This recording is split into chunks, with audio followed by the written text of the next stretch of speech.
Hey everybody, Macktion here, and I want to talk to you about a news story that's gained some steam lately. It's about Anthony Elonis. This has been getting some news attention lately because he is apparently at the center of a case that's going to determine the future of internet free speech. Or at least that's what some places would have you believe. The truth is a little less, shall we say, exciting.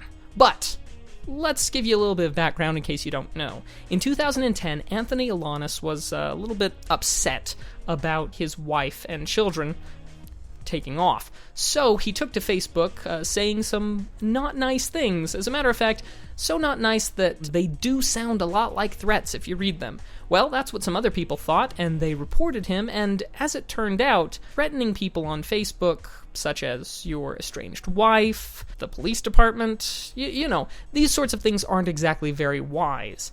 And he was sentenced to about 3.5 years of jail time for his public threats. Well, the case has been appealed ever since then, and it looks like it's going all the way to the Supreme Court, but it's not because this is a clear-cut issue of freedom of speech, or because we're trying to figure out what exactly constitute threats. This is because he's approaching it in a very interesting way. Now, I'm going to pull up here the argument so I can be about as precise as possible, you know, not having a JD myself. So the argument's going a bit like this.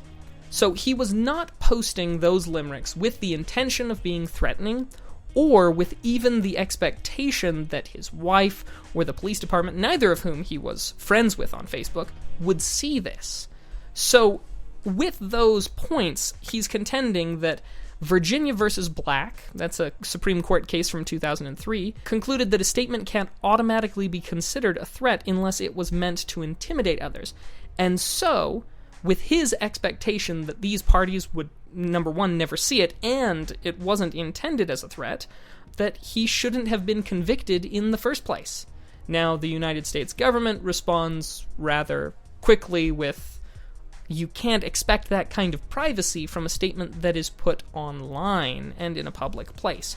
So, in the end, is this whole thing, is it a champion call about free speech or the internet rights or what constitutes threats? No.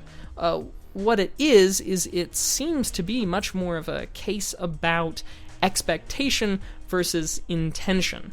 So it's possible that the Supreme Court might decide to make some comment about free speech as part of this whole case, but it's not required. And if they decide to say anything about it, it won't so much be the case that determines one way or the other.